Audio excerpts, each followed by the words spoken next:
कर्नाटक का विधानसभा परिषद के अध्यक्ष नियुक्त बीजेपी विधायक रघुनाथ राव मालकपुरे संभालेंगे पद, जल्दी होगी आधिकारिक पोस्टिंग।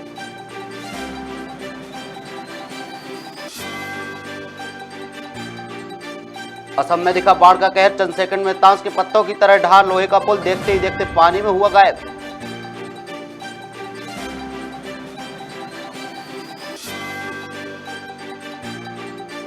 कांग्रेस को मिला हार से सबक, चुनाव से पहले जनता का मूड भांपने में लगी पार्टी, हर बूथ पर होगी कांग्रेस दूत की नियुक्ति।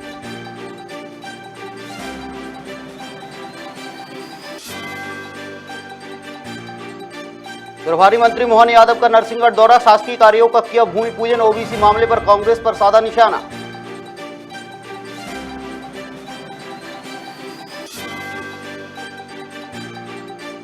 नेमावर पहुंची सीबीआई की टीम, प्रेम प्रसंग में एक ही परिवार के 5 सदस्यों को हुई थी मृत्यु, सबूत के तौर पर लिया मिट्टी का सैंपल।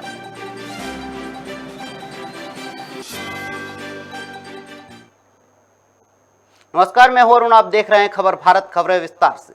उच्च शिक्षा एवं प्रभारी मंत्री मोहन यादव नरसिंहपुर पहुंचे, जहां उन्होंने विकास कार्यों का भूमि पूजन एवं लोकार्पण किया। इस दौरान यादव ने ओबीसी मामले पर कांग्रेस पर निशाना साधते हुए कहा कि कांग्रेस सिर्फ लोगों को भ्रमित करने का काम कर रही है। भाजपा कल भी ओबीसी वर्ग के साथ थी और आज भी साथ है। न्यायालय का फैसला अगर विपक्ष का आया तो हम जनता की अदालत में जाएंगे। सौभाग्य यशस्वी मुख्यमंत्री के नेतृत्व में विकास के कामों को लेकर के लगातार हम चिंता करते रहते हैं। मैं राजगढ़ जिले का प्रभारी मंत्री होने के नाते से आज हमारा अपना नगरोदय का कार्यक्रम माननीय मुख्यमंत्री जी शाम को लेने वाले हैं और अलग अलग प्रभार के जिलों में सभी प्रभारी मंत्री अपना अपना कार्यक्रम कर रहे हैं। मुझे इस बात का संतोष है कि नरसिंहगढ़ जिले के अंदर राजगढ़ जिले में नरसिंहगढ़ तहसील में जिस प्रकार से विकास के कामों का भूमि पूजन हुआ है, माननीय सांसद, माननीय जिला अध्यक्ष, हमारे माननीय विधायक जी का भी शुभकामना है। वो बाहर है, मेरी फोन पे बात हुई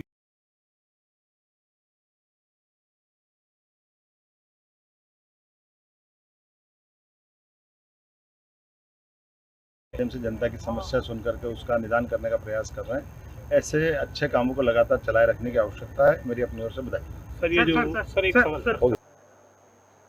देवास जिले के नेमावर में जघन्य हत्याकांड की जांच करने सीबीआई की टीम पहुंची, जिसमें 1 दर्जन से ज्यादा अधिकारी शामिल हुए।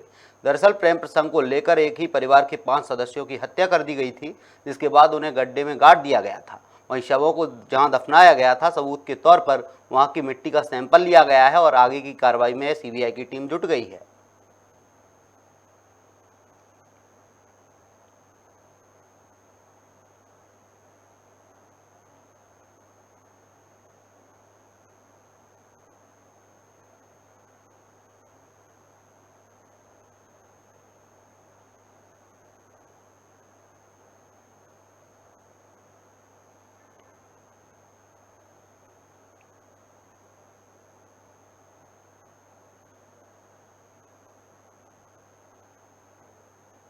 एक और प्रदेश के मुखिया शिवराज सिंह चौहान भू अधिकार योजना बनाकर ग्रामीण अंचलों में शासकीय भूमि में रहने वाले भूमिहीन गरीब आदिवासियों को मालिकाना हक देने की बात आए दिन मंच से करते हैं। वहीं दूसरी ओर बालाघाट जिले के बेहर तहसील में बैठे प्रशासनिक अधिकारी गरीब भूमिहीन मजदूरों को बेघर करने के लिए नोटिस पर नोटिस दिए जा रहे हैं।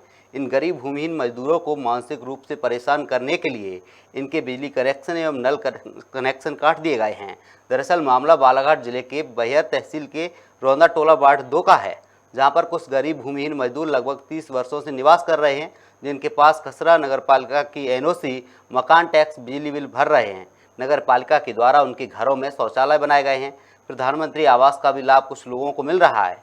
उसके बावजूद अब उन्हें बेहर प्रशासन अतिक्रमण बताकर नोटिस पर नोटिस भेजकर 18 तारीख को मकान तोड़ने की बात कर रहा है।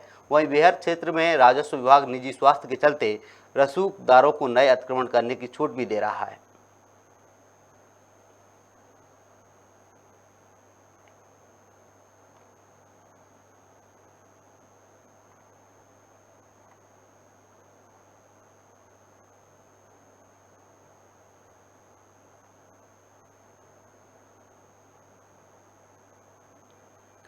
खबर बालाघाट से मिल रही है, जहां बेहर तहसील में बैठे प्रशासनिक अधिकारी गरीब भूमि मजदूरों को नोटिस पर नोटिस देकर मकान खाली करने की बात कर रहे हैं। आपको बता दें, इनके नल कनेक्शन भी काट दिए गए हैं। एक और प्रदेश के मुखिया शिवराज सिंह चौहान मंच से बार बार ये घोषणा करते हैं कि गरीब मजदूरों के साथ अन्याय नहीं होगा, उन्हें पट्टे दिए जाएंगे, शासकीय सुविधाएं दी जाएंगी।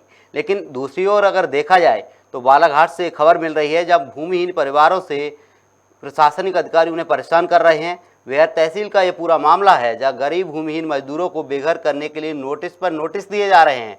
इन गरीब भूमिहीन मजदूरों को मानसिक रूप से भी परेशान किया जा रहा है। इनके बिजली कनेक्शन काट दिए गए हैं। दरअसल मामला बालाघाट जिले की बेहद तहसील का है।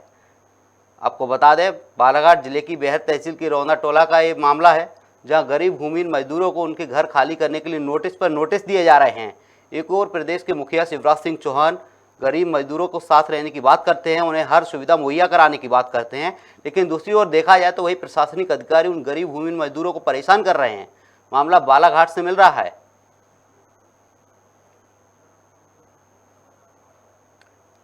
इस खबर पर ज्यादा जानकारी के लिए हमारे सहयोगी संवाददाता श्याम सूर्यवंशी जुड़ चुके हैं। श्याम, क्या है पूरा मामला? सर, ये मामला बालाघाट जिले के बैहर जनपद के रौंदा टोले का है, यानी नगर से लगभग 4 किलोमीटर की दूरी पर स्थित रौंदा टोला है। वार्ड नंबर 2 का मामला है। यहाँ के जो गरीब भूमिहीन मजदूर जो 30 सालों से निवास कर रहे थे, जिनके मिट्टी के मकान से उन्हें नगर पालिका के द्वारा कुछ समय पूर्व कुछ लोगों को प्रधानमंत्री आवास का भी लाभ दिया गया। उनके घरों में शौचालय भी बनाए गए, बिजली की व्यवस्था की गई, पानी की व्यवस्था की गई। 30 साल रहने के बाद आज अचानक ऐसा क्या हुआ, प्रशासन को क्या दिखा कि अतिक्रमण कर उनके मकान तोड़ने की बात की जा रही है। और कल 18 तारीख का डेट दिया हुआ है उन्हें कि कल 18 तारीख को वो तोड़ने आने वाले हैं। जैसे पुलिस प्रशासन की व्यवस्था की गई है। जब इस विषय पर टीआई से बात की गई तो उन्होंने भी बताया कि कल हम लोगों को एक लेटर मिला है जो के साथ जाएगा और वहां पे कार्रवाई की जाएगी। श्याम, देखा जाए कि इनके नल कनेक्शन काटे गए हैं, बिजली कनेक्शन भी काट दिए गए हैं, ऐसे में लोगों को काफी परेशानियों का सामना करना पड़ रहा होगा। बिल्कुल बिल्कुल सर, जब 30 साल से रह रहे हैं उसके बिजली कनेक्शन, बताइए इतनी भीषण गर्मी में सर, छोटे छोटे बच्चे हैं, उनके बिजली कनेक्शन काट दी गई, जबकि उनके द्वारा नियमित बिजली पटाया जा रहा था। ये कौन सा देश का कौन सा कानून है जब उनके गरीबों के घर की बिजली काटी जा रही है और नल कनेक्शन काटे जा रहे हैं। एक तरफ शिवराज सिंह चौहान जी बोलते हैं कि जो गरीब जहाँ रहता है उसके उसी स्थान पर उसको घर बना के दिया जाएगा, उसे मुंह पे रहने दिया जाएगा। इसके बाद श्याम, देखा जाए जो प्रशासनिक अधिकारी नोटिस देने आए हैं, क्या कहना है उनका? क्यों ये जो इनके मकान ये खाली किए जा रहे हैं, क्यों ये मकान तोड़े जा रहे हैं? कुछ भी बात करने से सामने से, जो अगर एसडीएम की बात करें या दूसरे आला अधिकारियों की बात करें तो दूसरे अधिकारी तो बोल ही नहीं रहे हैं और एसडीएम साहब से हमारी मुलाकात नहीं हो पा रही है। श्याम, जो कि प्रधानमंत्री आवास योजना का कुछ मजदूरों को लाभ मिला है, सरकार की योजना है, उस पर पैसा खर्च किया गया है, उसी योजना से बनाया गया मकान अब तोड़ा जा रहा है, तो कहीं ना कहीं सरकार की योजना को एक तरीके से पलीता भी लगाया जा रहा है। सरकार का पैसा है जो बेकार में खर्च हो रहा है, ये माना जाए फिर तो। जी जी बिल्कुल, आप सही बोल रहे हैं। और ऐसा कहीं ना कहीं लग रहा है, जो प्राप्त जानकारी आ रही है कि कुछ रसूखदार वहाँ पे पीछे जो सामने झुग्गी बनी हुई है उसके पीछे रिसोर्ट बनाने वाले हैं और उनको शायद ये नजर में खल रहा है और उसको तोड़ने पर तो रसूखदारों के इशारे पर शायद कुछ कार्रवाई की जा रही है, ऐसा लग रहा है। श्याम, क्या इन मजदूरों का क्या कहना है? क्या ये घर खाली करेंगे या फिर प्रशासन के सामने धरने पर बैठने की तैयारी करेंगे? पूरा तैयारी कर रहे हैं ये लोग। इनका मानना यह है कि अगर हमारे पास आज की तारीख में हमारी दौलत जो भी है वो सिर्फ एकमात्र ये घर है। यदि हम घर से बेघर हो जाएंगे तो रोड पे आ जाएंगे, और अगर ऐसी स्थिति आई तो हम मरना पसंद करेंगे, पर घर से बाहर नहीं निकलेंगे। इसको लेकर किसी जनप्रतिनिधि ने कुछ कहा है क्या श्याम? जी, वहाँ पे जो एक स्थानीय कांग्रेस सेवा दल के नेता कहे जाते हैं, रमजान खान जी, उन्होंने भी अपना कहा है कि हम इनके साथ हैं और किसी भी गरीब को नहीं हटाया जाएगा, चाहे उसके लिए मुझे जान देना पड़े। क्या प्रशासन ने ये भी बताया है कि इनको यहाँ से इनका अतिक्रमण हटाया जाएगा तो दूसरी जगह इनको ये मकान दिए जाएंगे? ये जो प्रशासन उस पर बात कर रहा है सर, ये उनका एक बड़ा छोटी सोच वाली बात सामने निकल के आ रही है। वो बात कर रहे हैं कि हम तुमको 5,000 रुपए देंगे, आप अपनी व्यवस्था कर लीजिए, या हम आपको एक स्कूल दे रहे हैं जहाँ पे आप कुछ समय रुक सकते हैं। सर, कुछ समय रुकने के बाद आखिर ये मजदूर जाएंगे कहाँ? श्याम, सवाल ये उठता है, स्कूल में रुकने का सवाल नहीं है श्याम, सवाल ये है कि इनके ये घर खाली कराए जाएंगे तो इसके एवज में इन्हें दूसरी जगह घर दिया जाएगा या नहीं दिया जाएगा? नहीं दिया जा रहा है सर। ऐसी कोई बात भी नहीं की जा रही है कि आपको दूसरा घर दिया जाएगा, दूसरी जगह रहने की व्यवस्था की जाएगी, ऐसा कुछ भी नहीं। वो सिर्फ वर्तमान की व्यवस्था को लेकर बात कर रहे हैं कि हम आपको स्कूल में ठहराएंगे। मजदूरों ने इसको लेकर किसी वरिष्ठ अधिकारी से शिकायत की है? अपने विधानसभा के जो विधायक हैं उनको शिकायत की है कि इस मामले को लेकर? आपको बता दूं सर कि इस मामले को लेकर वो जन सुनवाई में 2 बार खड़े हो चुके हैं। आज भी वो लोग आए थे और यहाँ से तत्काल फिर 1 बजे निकलकर विधायक महोदय से मिलने गए, लेकिन विधायक महोदय से भी मुलाकात नहीं हो पा रही है। वो पूरे दर भटक रहे हैं कि किसी भी हालत उनके मकान बचा लिए जाए। श्याम, क्या अब वो मजदूर क्या कह रहे हैं, क्या आगे क्या कुछ करने वाले हैं मजदूर? मजदूर ये बोल रहे हैं अगर जेसीबी से तोड़ने आएंगे तो उनको हमारी लाश के ऊपर से जाना पड़ेगा, हम अपना मकान तोड़ने नहीं देंगे। सवाल ये भी है, आगामी विधानसभा 2023 के चुनाव हैं श्याम जी, और ऐसे में इनके मकान तोड़े जाना, जी, तो कहीं ना कहीं देखा जाए क्या मजदूर आगामी चुनाव को लेकर? ये दोहरी नीति सामने आ रही है कि एक तरफ शासन कुछ बोल रहा है, प्रशासन कुछ कर रहा है। अगर शासन प्रशासन ही नहीं चला पाएगा, इनकी बात नहीं सुनेगा, तो आखिर इसके बुरे परिणाम सामने तो देखने मिलेंगे। तमाम जानकारी के लिए बहुत बहुत शुक्रिया श्याम आपका। आपको बता दें, बालाघाट जिले के बेहर तहसील के रौंदा टोला के वार्ड 2 का ये पूरा मामला है। इसको लेकर हमने जब बालाघाट जिले के अधिकारियों से बात करने की कोशिश की तो कोई भी अधिकारी इसकी जानकारी देने से बचते नजर आ रहा है। यहाँ तक कि फोन उठाने में कई अधिकारियों को परेशानियों का सामना करना पड़ रहा है। रौंदा टोला एसडीएम से जब हमने बात करने के लिए बात करना चाहिए तो वो भी बात करने से बचते नजर आ रहे हैं, क्योंकि वो मामले की जानकारी देना ही नहीं चाहते। एक तरीके से अगर देखा जाए तो कहीं ना कहीं मामले में लेट लतीफी या मान लिया जाए मामले को दबाने की कोशिश की जा रही है। गरीबों के मकान खाली कराए जा रहे हैं, इसके पीछे की वजह नहीं बता रहे हैं। ये सबसे बड़ा सवाल है अपने आप में। लेकिन इसके बाद सवाल यह भी है कि प्रशासनिक अधिकारी इस पर कुछ भी बोलने से बचते नजर आ रहे हैं।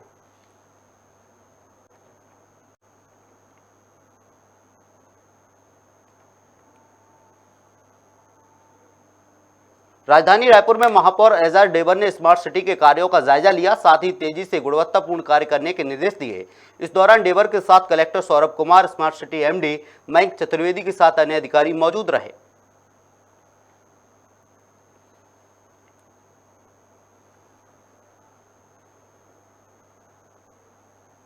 सरगुजा जिले में यूरिया की कालाबाजारी जोरों से फल फूल रही है, लिहाजा किसान औने पौने दाम पर यूरिया खरीदने को मजबूर हैं। आलम यह है कि निजी दुकानदार किसानों की मजबूरी का फायदा उठाकर 400 से लेकर 750 रुपए तक यूरिया बेच रहे हैं। बावजूद प्रशासन निजी दुकानदारों पर अंकुश नहीं लगा पा रहा है।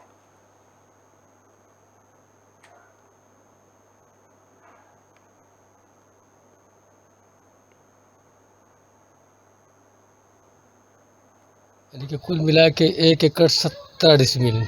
ये आप यूरिया लेकर आए हैं, किस लिए लेके आए हैं? अभी से यूरिया काहे ले आए? बरसात में कहने मारा मारी होता है खरीद लेने के लिए, लाइन पर लाइन लगा रहता है, इसलिए पहले से खरीद के ले रखा है। यूरिया की दुकान किस दुकान? शुभम फर्टिलाइजर। कितने का दिया यूरिया? ये दिया है एक बोरी में 400 रुपये लिया है। एक बोरी का 400?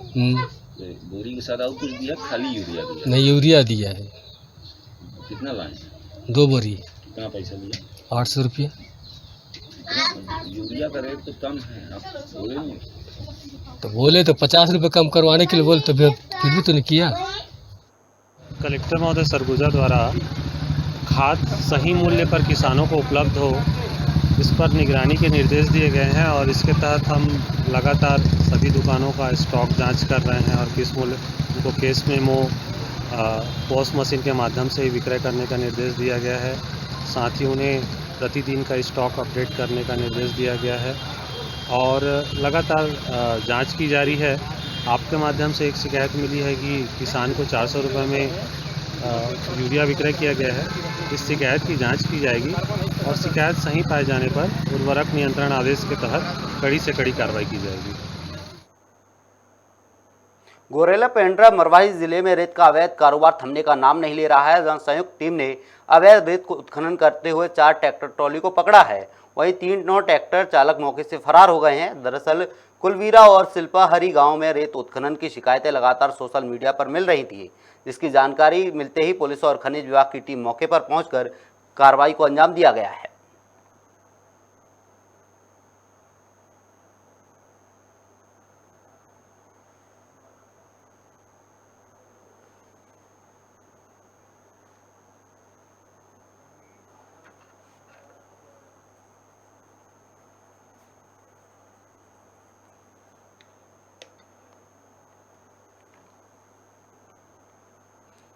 गोरेला पेंड्रा मरवाही से ये खबर मिल रही है, जहां रेत का अवैध कारोबार थमने का नाम नहीं ले रहा है, जहां संयुक्त टीम ने अवैध रेत उत्खनन करते हुए 4 ट्रैक्टर ट्रॉलियों को पकड़ा है।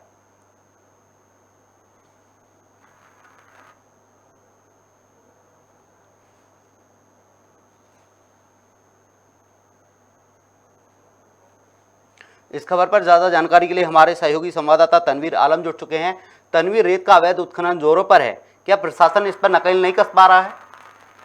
जी बिल्कुल, जैसा मुख्यमंत्री के बयान के बाद भी जिस तरीके से मुख्यमंत्री का बयान है कि अवैध उत्खनन पर जिले के प्रशासनिक अधिकारियों पर बड़ी कार्रवाई की जाएगी, लेकिन उसी को देखते हुए अगर देखा जाए क्योंकि ये गौरेला पेंड्रा मरवाही जो जिला है ये मध्य प्रदेश की सीमा से लगा हुआ है, और इसी वजह से कहीं ना कहीं जो रेत की अवैध कालाबाजारी है, रेत की अवैध कारोबारी, इनको अवैध कारोबार करने में लगता है ज्यादा ही मजा और डर नहीं है किसी चीज का, क्योंकि लगातार रेत के अवैध उत्खनन के मामले सामने आ रहे हैं। जैसा कि कल ही एक रेत के अवैध मामले में पुलिस ने एक बड़ी कार्रवाई करते हुए 7 वाहनों को पकड़ा, जिनमें से 3 जो वाहन थे वो ट्रैक्टर की ट्रॉली छोड़कर अपने इंजन को लेकर ट्रैक्टर ड्राइवर लेकर भाग गए, लेकिन 4 ट्रैक्टर ट्रॉली और इंजन सहित पुलिस ने उसको जब्त किया है। जी तनवीर, क्या प्रशासन की मिली भगत से रेत का उत्खनन किया जाता है? जी देखिए, प्रशासन की मिली भगत से तो नहीं कर सकते, लेकिन हाँ जो ये राजनीतिक दलों की मिली भगत से जो प्रशासन भी कहीं ना कहीं इनके दबाव में आकर कहीं ना कहीं कुछ ढील मिल जाती है, लेकिन अगर प्रशासन को उसकी सूचना मिलती है तो प्रशासन भी कार्रवाई करने से नहीं चूकता है। क्या तनवीर, प्रशासन अगर कार्रवाई करता है तो क्या रेत माफिया इतने बेखौफ हैं कि वो डरते नहीं और बराबर रेत का उत्खनन जारी रखते हैं?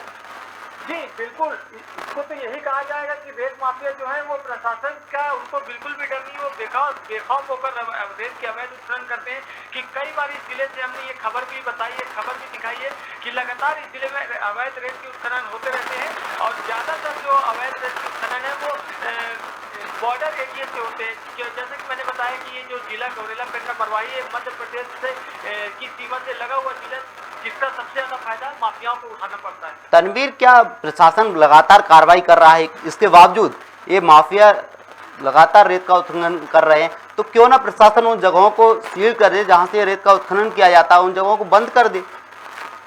जी देखिए, जहाँ जहाँ रेत की अवैध की उत्खनन शिकायतें मिलती है, प्रशासन वहाँ पे अलर्ट मूड पे रहता है। कई जगह पे चौकी भी लगाई गई है, लेकिन क्योंकि मैंने जैसा बताया कि ये मध्य प्रदेश और छत्तीसगढ़ का लगा हुआ सीमा है, जिला बॉर्डर है, तो जिसकी वजह से रेत माफियाओं को रेत पे अवैध उत्खनन करने का मौका मिलता है। और कहीं ना कहीं प्रशासन तो हर जगह अपनी नजरें बुलंदाए हुए रखे है, लेकिन ये जो कार्रवाई हुई है, ये सोशल मीडिया पे ये वीडियो जब वायरल हुए थे रेत के अवैध उत्खनन के, तो सोशल मीडिया के वायरल वीडियो को देखते हुए जब प्रशासन ने इस पर कार्रवाई की तो ये बड़ी सफलता हाथ लगी। तनवीर, बहुत बहुत शुक्रिया तमाम जानकारी के लिए। आपको बता दें, गौरेला पेंड्रा मरवाही से एक खबर थी जहां रेत का अवैध खनन थमने का नाम नहीं ले रहा है, जहां संयुक्त टीम ने अवैध रेत उत्खनन करते हुए 4 ट्रैक्टर ट्रॉलियों को भी पकड़ा है।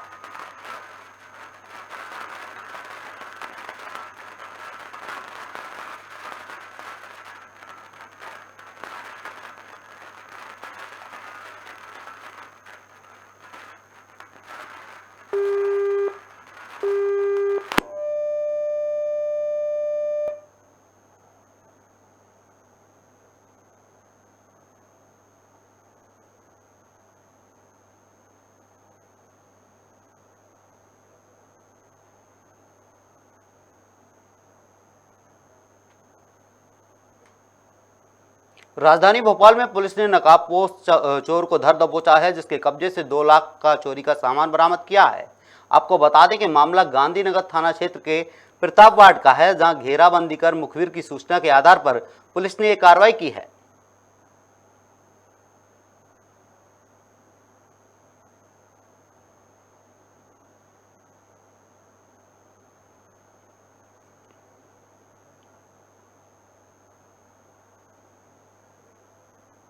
अलीराजपुर में 13 मई को पिकअप की चपेट में आने से एक बच्ची की मौत हो गई थी, जिससे गुस्साए परिजनों ने चालक को जिंदा जला दिया था, जिससे इलाज के लिए बड़ौदा ले जाते समय रास्ते में उसकी मौत हो गई थी। जिसके बाद मृतक के परिजनों ने राज्यपाल के नाम कलेक्टर को ज्ञापन सौंपा है। वहीं एसपी मनोज सिंह ने कहा है कि घटना में शामिल 3 लोगों को गिरफ्तार कर लिया गया है।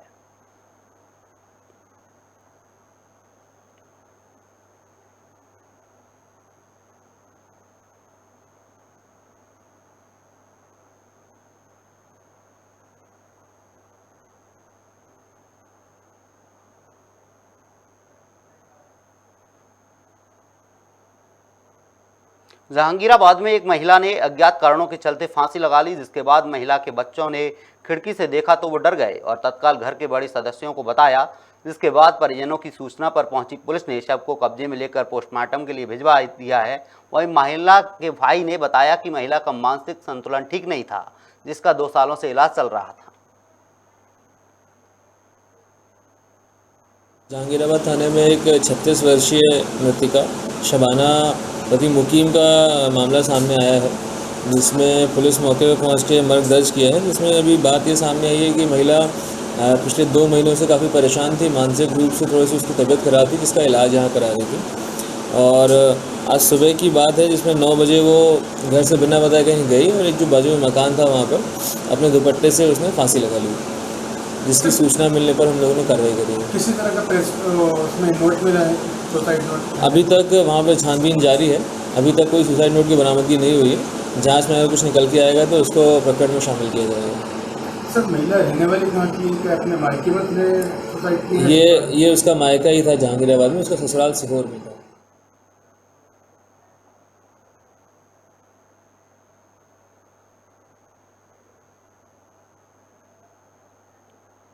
फिलहाल इस बुलेटिन में इतना ही। आप बने रहिए खबर भारत के साथ। नमस्कार।